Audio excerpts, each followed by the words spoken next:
Sa piging ng ating Panginoon, tayo laging natitipon upang matutong magmahalan sa pag-ibig na nakamtan.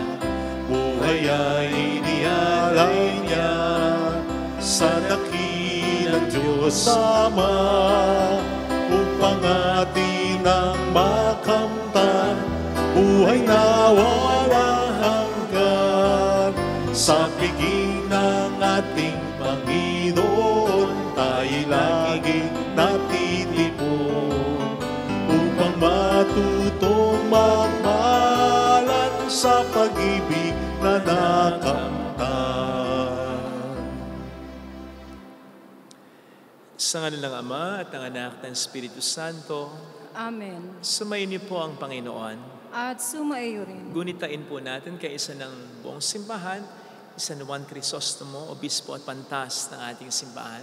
Hilingin natin ang panalangin natin upang tayo maging marapat, halina't magsisimula para sa ating mga kasalanan. Tayo pong lahat, inaamin ko sa makapangyarihang Diyos at sa inyo mga kapatid, na lubha akong nagkasala sa isip, sa salita at sa gawa, at sa aking pagkukulang. Kaya sinasamo ko sa mahal na Birheng Maria, sa lahat ng mga anghel at mga banal, at sa inyo mga kapatid, na ako'y panalangin sa Panginoong ating Diyos. Kaawaan tayo na mapagmahal na Diyos, patawarin sa ating mga sala, at patnubayan hanggang sa buhay na walang hanggan. Amen. Panginoon, kaawaan mo kami. Panginoon, kaawaan mo kami. Kristo, kaawaan mo kami. Kristo, kaawaan mo kami. Panginoon, kaawaan mo kami. Panginoon, kaawaan mo kami. Yumuko tayo, maaring ibulong sa Panginoon ang ating intensyon. Magdasal natin ng mga OFW. Magdasal natin ng mga may sakit, ang mga nag-aalaga sa kanila. Manalangin tayo. Ama naming makapangyarihan, pinalalakas mo ang loob ng mga nananalig. Niloob mong magkaroon ng katangi-tanging kakayanan ng Obispong San Juan Crisostomo sa paglalahad ng iyong salita at sa pagtitiis ng mga pasakit, buhat sa mga ayaw tumanggap sa iyong aral. Pagkaloob mong kami natuto sa kaniyang pinagmalasakitang ilahad, ay mapalakas ng halimbawa ng kanyang pagpapaumanhing di mabubuwag. Hinulog namin ito sa pamamagitan ni Jesucristo kasama ng Espiritu Santo magpa sa walang hanggan. Amen.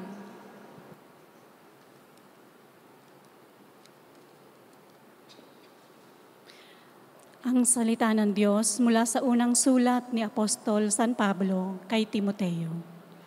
Pinakamamahal, narito ang isang katotohanang dapat tanggapit paniwalaan ng lahat. Si Kristo Jesus ay naparito sa sanlibutan upang iligtas ang mga makasalanan. At ako ang pinakamasama sa lahat. Ngunit kinahabagan ako ng Diyos upang sa nangyari sa akin ay ipakita ni Kristo Jesus kung gaano siya katiyaga. At maging halimbawa ito sa mga mananalig sa Kanya at pagkalooban ng buhay na walang hanggan. Purihin at dakilain magpakailanman ang iisang Diyos, Haring walang hanggan, walang kamatayan, at di nakikita. Amen. Ang salita ng Diyos. Salamat sa Diyos. Ngalan ng Diyos ay idangal, ngayon at magpakailanman.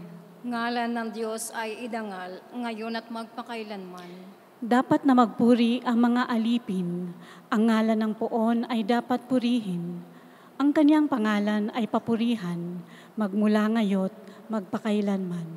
Ngalan ng Diyos ay idangal, ngayon at magpakailanman. Buhat sa silangan hanggang sa kanluran, ang ngalan ng Poon pupurihing tunay. Siya'y nagahari sa lahat ng bansa, lampas pa sa langit ang pagkadakila. Ngalan ng Diyos ay idangal, ngayon at magpakailanman. Walang makatulad ang Panginoong Diyos, na sa kalangitan doon naluluklog. Buhat sa itaas, siya'y tumutunghay, ang lupa at langit kanyang minamasdan. Mula sa alabok ang mga mahirap, sa pagkalugami ay itinataas. Ngalan ng Diyos ay idangal, ngayon at magpakailanman.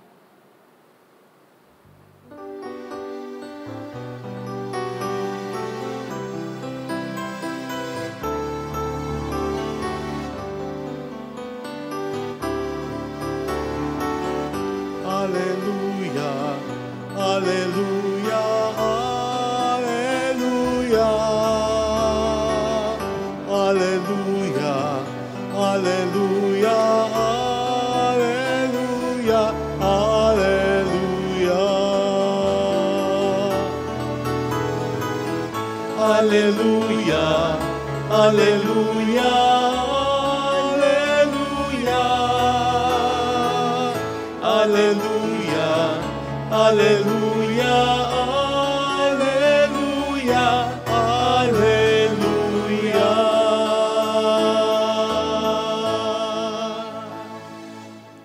Sumainyo ang Panginoon. At sumaiyo rin. Ang mabuting balita po ng Panginoon ayon kay San Lucas. Papuri sa iyo, Panginoon.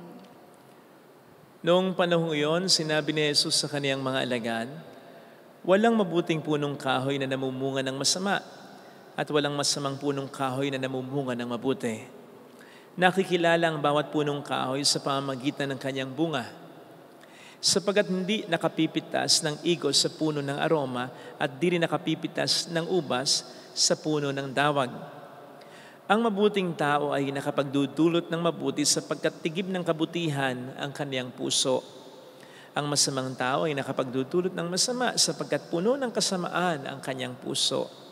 Sapagkat kung ano ang bukang bibig, siyang laman ng dibdib. Tinatawag niyo akong Panginoon, Panginoon, ngunit hindi naman ninyo ginagawa ang sinasabi ko. Ipakikilala ko sa inyo kung kanino natutulad ang bawat lumalapit sa akin, nakikinig ng aking mga salita at nagsasagawa ng mga ito. Katulad siya ng isang taong humukay ng malalim at sa pundasyong bato nagtayo ng bahay. Bumaha at ang tubig ay bumugso sa bahay na iyon, ngunit hindi natinag, sapagkat matatag ang pagkakatayo.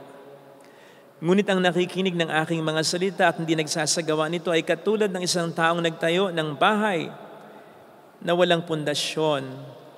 Bumaha, nadaan ng tubig ang bahay na iyon, at pagdakay bumagsak. Lubusang nawasak ang bahay na iyon. Mga kapatid, ang mabuting balita ng Panginoon. Pinupuri ka namin, Panginoong Hesu Kristo. Welcome sa Our Lady of Lasalle at Quasay Parish, kung saan ayos lang pong umiyak at samahan tayo ng mahal na ina sa pag-iyak at sa pagdarasal upang maging maayos ang lahat. Ano po ba para sa inyo ang mahirap na katanungan? Ito po ba ay tanong tungkol sa mga bagay na hindi talaga arok ng ating isipan? O po pwedeng ito ay patungkol din sa mga bagay na ang sagot ay alam na naman natin kung tutuusin. Pero kaya mahirap ay dahil ayaw lang nating tanggapin. Kitang-kita po yan sa mga nangyayaring hearing ngayon, kaugnay ng mga maanumalyang flood control projects na yan. Di ba? Madali naman talagang sagutin ang mga tanong kung handa lang na ang katotohanan ay tanggapin. Anyway, narinig po natin sa ating ebanghelyo ang pahayag ng Panginoon sa mga tao na parang isang sentimiento. Tinatawag niyo akong Panginoon, Panginoon, ngunit hindi naman ninyo ginagawa ang sinasabi ko. Actually, medyo nalungkot ako ng konti nang makita ko ito sa Tagalog version dahil mas gusto ko yung dating sa English version eh. It goes like this. Why do you call me Lord, Lord, but you do not do what I command you? Diba? Patanong eh. At personal yung tanong na para bang tinitingnan tayo sa ating mga mata ng ating Panginoon. Mas may dating eh. Kaya nga if ever na ito'y itanong sa atin, hindi ko alam. kung paano natin ito sasagutin. Kasi walang ibang sagot dito kung tatanggapin lamang natin ng totoo, kundi ang, if ever, kapabayaan, kapalalauan, o kayabangan natin. Kasi alam naman nating maliwanag na ang Panginoon ay Panginoon talaga ng buhay natin eh. Maliwanag yan, sinasabi ni San Pablo sa kanyang sulat. Ano ang sabi niya? Sa Romans 10 verse 9, if you confess with your mouth that Jesus is Lord, you'll be safe. Siya din kasi ang may sabi sa 1 Timothy 2 verse 5, there is one mediator between God and man. There is only one God. At yan ay ang ating Panginoon lamang. Sinugundahan pa yan ni San Pablo sa Acts of the Apostles 4 verse 12 nang sabihin niyang, there is no other name under the heavens given among men by which we are to be saved, kundi ang pangalan ng Panginoon lamang. Ang Panginoon din kasi ang nagsabi niyan at nagpatunay niyan. Ang sabihin niya, di ba minsan, ako ang daan, ang katotohanan, at ang buhay. Walang makapupunta sa Ama kundi sa pamamagitan ko. At alam natin ito bilang mga Kristiyano. Naniniwala tayo dito, pero bakit hanggang doon lang? Bakit hindi natin sinusunod ang kanyang kalooban? Gayong kapag sinabi nating Panginoon, Panginoon, ang ating Panginoon, itinuturing natin siyang hari kung gayon. At totoo naman, dahil hari talaga ang ating Panginoon. Pero kung hari siya, yun nga eh, bakit hindi natin sinusunod ang mga utos niya? May mga alipin bang hindi sumunod sa utos ng hari nila? Wala. In connection with this, yung pagtawag kasi ng 2 beses sa pangalan ng tinatawag ay indikasyon ng isang magandang relasyon or indikasyon ng pagmamahal ng tumatawag sa tinatawag. Kaya nga 2 beses tinawag ang pangalan ni Moises, Moises, Jacob, Jacob, Abraham, Abraham, Jerusalem, Jerusalem. Sign of endearment yan. Ngayon, kung mahal natin ang Panginoon, yun yung sinasabing tinatawag niyo akong Panginoon, Panginoon. Di ba mahal niyo ako? Bakit ganon? Kung mahal natin siya, bakit gumagawa tayo ng mga bagay na alam nating masasaktan siya? Di ba? Kaya valid yung tanong eh. You call me Lord, Lord. Why do you call me Lord, Lord? And yet, you do not do what I'm commanding you. Hari mo ba ako? Mahal mo ba ako? Di ba? Ngayon pa lang, hirap ng sagutin. Hindi dahil hindi natin alam natin ang sagot. Pero ang sagot ay tutukoy sa kapabayaan, kapalaluan, kayabangan natin. Ang sagot ay hindi talaga natin itinuturing na Panginoon ang Panginoon natin. Hindi talaga natin minamahal ang Panginoon natin. Kasi hindi naman din tayo pwedeng magsinungaling. Hindi natin pwedeng sabihin sa salita na hindi naman natin na mapakita sa gawa. Kaya po sana, maaga pa lang, ngayon pa lang, pag nilayan na po natin ang katanungan ito, hindi man po tayo makasagot ay gawa na po natin ang paraan na ituwid natin ang ating mga kabuktutan at punan na natin ang ating mga pagkukulang bago pa sumapit yung sinasabi ng Panginoon sa Matthew 7:21 na kahit ano ang gawin nating paliwanag ay hindi na po niya tayo pakikinggan sapagkat marami na po tayong pagkakataon na sinayang upang kanyang pagiging Panginoon at ang ating pagmamahal sa Kanya ay ating patunayan. And I believe when that happens, wag naman sana sa ating buhay, that's the start of hell in our life. Yung hindi napakinggan ng Diyos ang ating pagsusumamo, ang ating pagkapaliwanag, and then we suddenly realize wala na nga pala ding paliwanag na sasapat para maipaliwanag kung bakit sinayang natin ang pagmamahal ng Diyos sa atin, who is the most deserving of all our love. Ayun nga pong tanong lang ng partner mo na nagmamahal sa iyo, bakit? Ba't mo ko niloko? Yung tanong lang ng magulang mo na nagmamahal sa iyo, na ginawa ang lahat para sa iyo, anak, sinira ang buhay mo, mahirap nang sagutin eh. Yun pa kayang ang Panginoon ang siyang magtanong sa atin, gayong lahat naman ay ginawa at binigay niya at gusto pa niyang ibigay para sa atin. Yan sana, mga kapatid, Gawin na po natin habang maaga ang dapat nating gawin para sa ating Diyos at sa mga taong tunay na nagmamahal sa atin. Kung meron man tayong mga pagkukulang na dapat punan at kung meron man tayong mga pagkakamali na dapat ay ituwid natin, gawin na po natin bago pa nila tayo tanungin. Amen. Lagay natin ang ating kanang kamay sa tapat ng ating puso.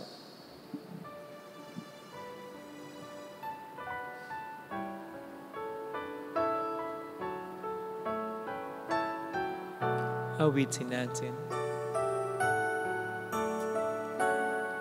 Alam kong may magagawa ang Diyos. Alam kong may magagawa ang Diyos. Alam kong may magagawa ang Diyos. Alam kong may magagawa Walang imposible sa Kanya. ang Diyos. Kung ako'y magtatapat, Kung ako'y magtatapat sa Kanya'y maglilingkod. sa Kanya'y maglilingkod, Alam kong may magagawa ang Diyos. Hindi ako magdududa. may magagawa Ako'y matutulungan niya. ang Diyos. Alam kong diringgin ng Diyos ang samo ko Alam kong di sapagkat mahal niya ako. ng Diyos ang samo ko. Alam kong diringgin ng Diyos ang samo ko Alam kong di sapagkat anak niya ako. ng Diyos Alam niya ang pinagdaraanan ko. Kung ako'y magtatapat, Kung ako'y magtatapat sa Kanya'y maglilingkod. sa Kanya'y maglilingkod, Alam kong diringgin ng Diyos ang samo ko. Pumikit tayo. Panginoon, patawad sa mga pagkakataong hindi kami nagiging karapat-dapat sa paghahari at sa pagmamahal mo. Patawad. Alam namin kung gaano kasakit ito.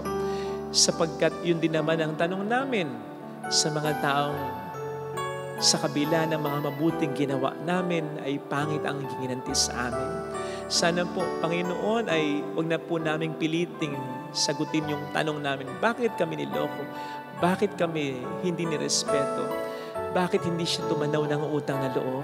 Sapagkat kung mahirap para sa amin sagutin ito, mas mahirap para sa mga may gawa sa amin ito. Tulungan mo po kaming maipasa yung kamay na lang lahat ng ito. Hallelujah! Kayo na po ang bahala. Basta ginawa namin ang dapat namin gawin. Siya ay muling babalik sa atin. Hindi na po kami ang dapat na magdala nito. Lalo pa, nagsikap naman kami na magbigay ng todo. Hallelujah! Na magmahal ng todo. Na umunawa ng todo. Panginoon, bumalik ka upang tayo ay kunin, upang kami ay iyong paghilumin ang sugat na nasa sa puso namin. Mayroong magandang nangyayari sa higit pa sa inaasal. Sapagkat mahal ka ng Diyos, pakatanggal. Kung lalapit ka kay Jesus, maaaring matagal, maaaring maging mahirap.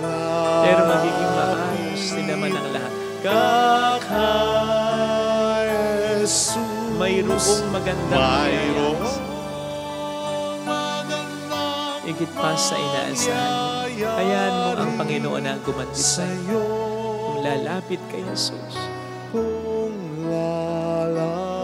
hindi nasasayang lahat ng binibigay natin. Papuri sa Ama at sa Anak ng Espiritu Santo. Kapara ng sa unang-una, ngayon at magpakailanman, magpasawalang hanggan. Amen. Pag-aalay po.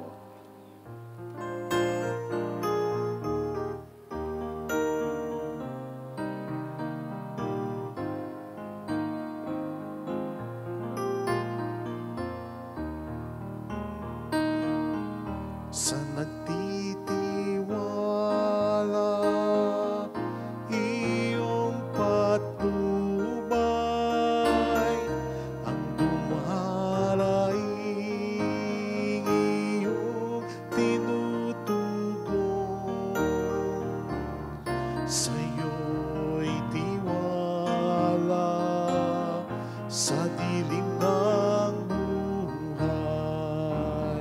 sa iyong biyaya, naging malaya. Sa palad mo, inihandog ang buhay. Sa palad mo, habili ng puso, Panginoon, gabay at pag-asa, sa'yo'y handog aming pag-ibig.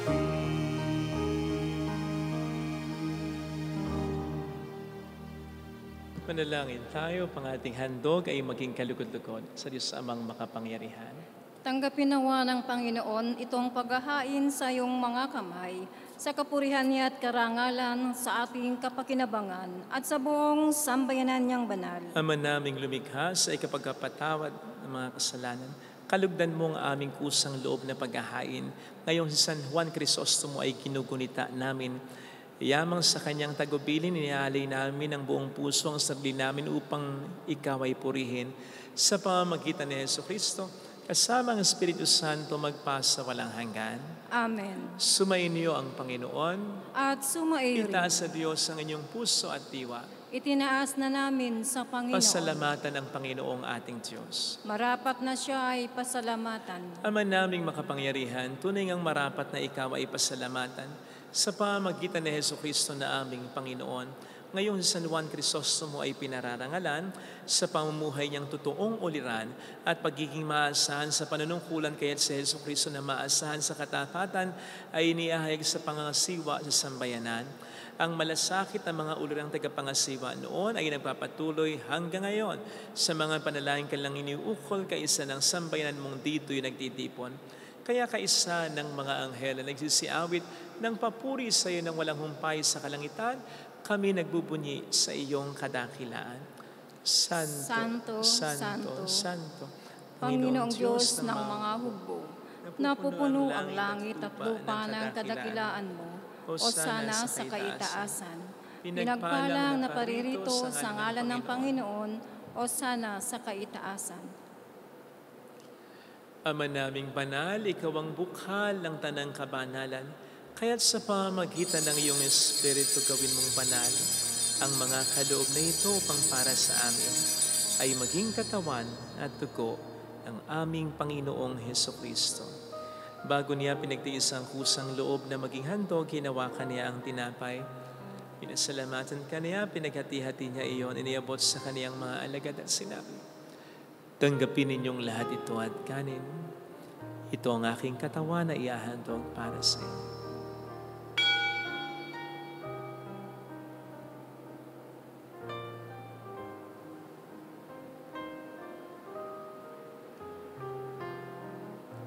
Gayun din naman ang matapos ang hapunan, nawa kaniyang kalis. Muli kaniyang pinasalamatan. Iniabot niya ang kalis sa kaniyang mga alagad at sinabi, tanggapin ninyong lahat ito at inumin. Ito ang kalis ng aking dugo ng bago't walang hanggang tipan. Ang aking dugo na ibubuhos para sa inyo at para sa lahat. Sa ikapagpatawad ng mga kasalanan, gawin niyo ito sa pag-alala sa akin.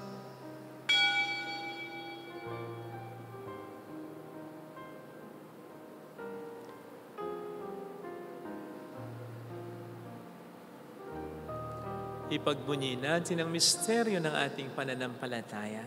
Si Kristo'y namatay, si Kristo'y nabuhay, si Kristo'y babalik sa wakas ng panahon. Ama, ginagawa namin ngayon ang pag-alaala sa pagkamatay at muling pagkabuhay ng iyong anak, kaya iniaalay namin sa iyo ang tinapay ng buhay at ang kalis ng kaligtasan. Kami nagpapasalamat dahil kami iyong minarapat na tumayo sa harap mo para maglingkod sa iyo. Sinasamo namin kami na magsasalo sa katawan at dugo ni Kristo ay mabuklod sa pagkakaisa sa pamamagitan ng Espiritu Santo. Ama, lingapin mo ang iyong simbahang laganap sa buong daigdig. Puspusin mo po kami sa pag-ibig. Kaisa ni Leon na aming Papa, ni Dennis na aming Obispo at ang Tanang Kaparian. Alalahanin mo po ang mga kapatid naming nahimlay nang may pag-asang sila'y muling mabubuhay, lalo ng aming mga ipagdarasal. Saglit po tayong tahimik na manalangin para sa mga minamahal nating yumao.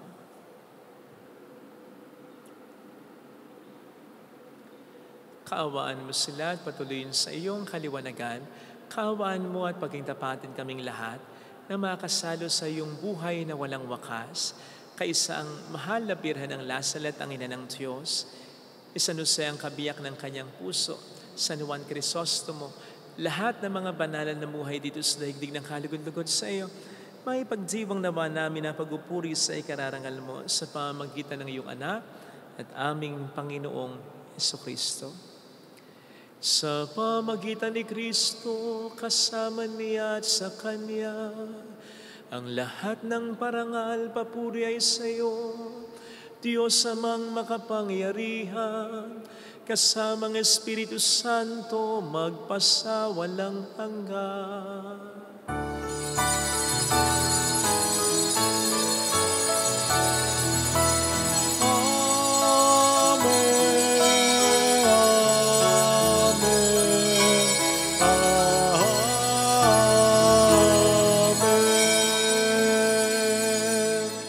Tumawag tayo sa ating Ama.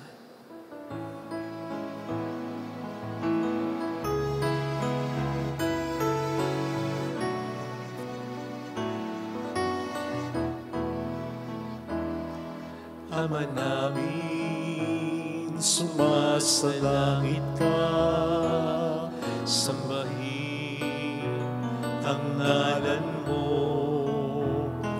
mapasamin ang kaharian mo, sundin ang loob mo dito sa lupa para nang sa langit. Bigyan mo kami ngayon ng aming kakanin sa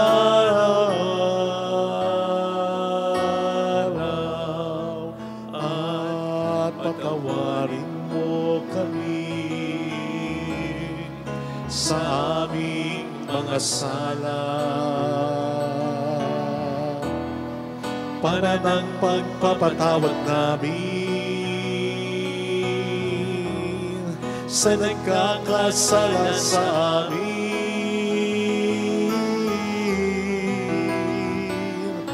At huwag mo kami ipahintulot sa tukso, at iadya mo kami sa lahat ng masama.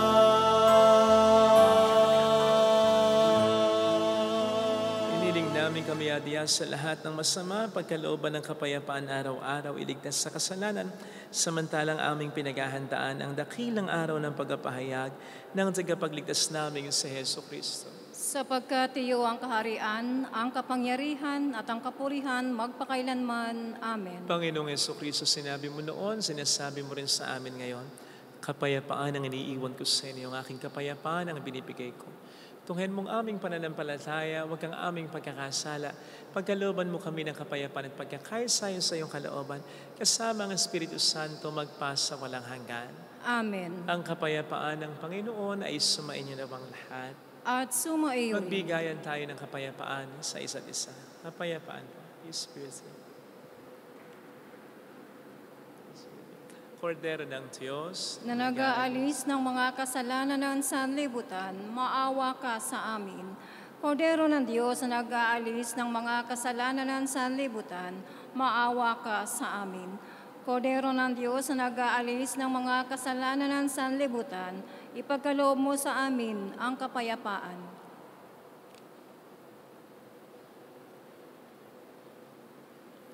narito sa harap natin ng Panginoon ang ating buhay at kaligtasan. Mapapalad tayong inaanyayahan. Panginoon, hindi ako karapat-dapat na magpatuloy sa iyo, ngunit sa isang salita mo lamang ay gagaling na ako.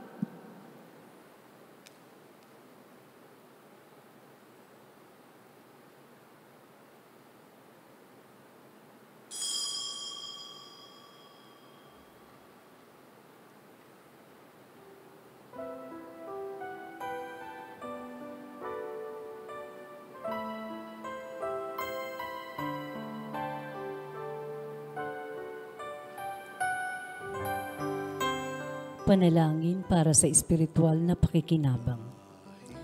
Panginoong Hesus, ako ay naniniwala na ikaw ay nasa kabanal-banalang sakramento. Iniibig kita ng higit sa lahat at ninanasa kong tanggapin ka sa aking kaluluwa. Sapagkat sa mga sandaling ito, hindi kita matatanggap sa sakramento. Tumuloy ka sa espiritu sa aking puso. Niyayakap kita na parabang naririto ka na. Inaalay ko ng buong buo ang aking sarili sa iyo. Huwag mong hayaang mawalay ako sa iyo. Amen. Kahit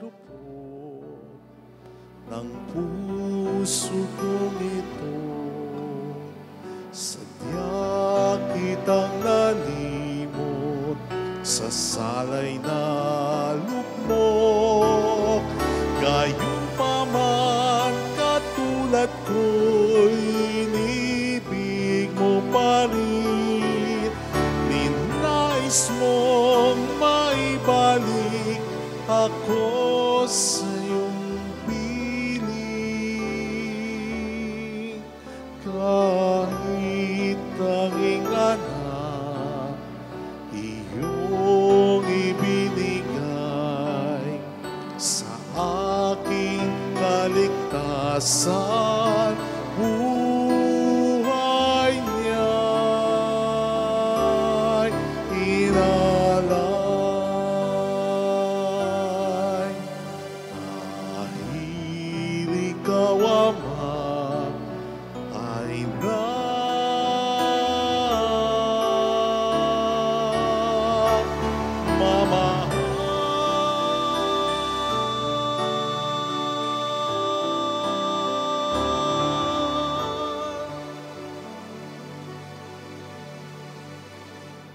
Manalangin tayo.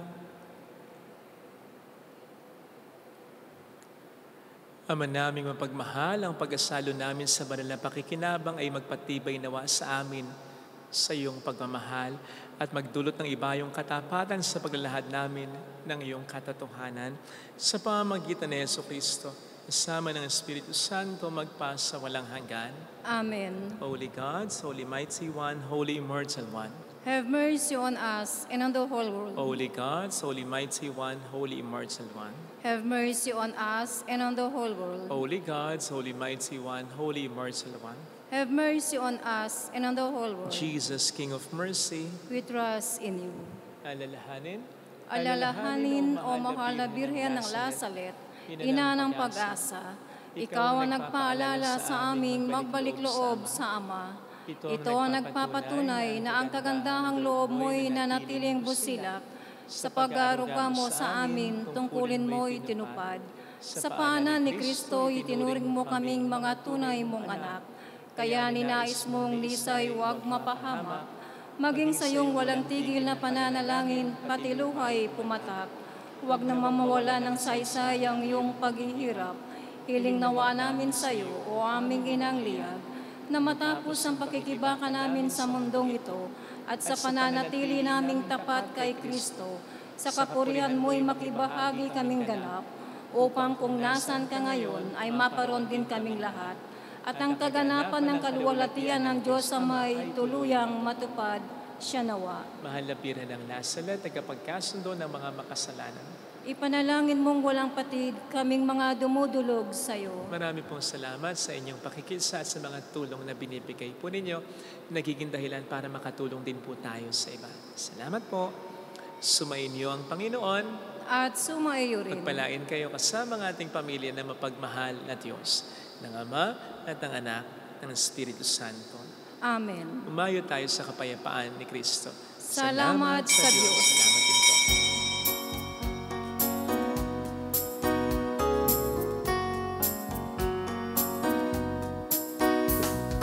On this day, O Mother of our Lord, we sing you praise for lighting up our way. Your tears did soften up the hearts of men and they still do today. May our love for you bring comfort in your pain. On this day, O Mother of our Lord, we sing you praise for lighting up our way. Your tears did soften up the hearts of men, and they still do today. May our love for you bring comfort in your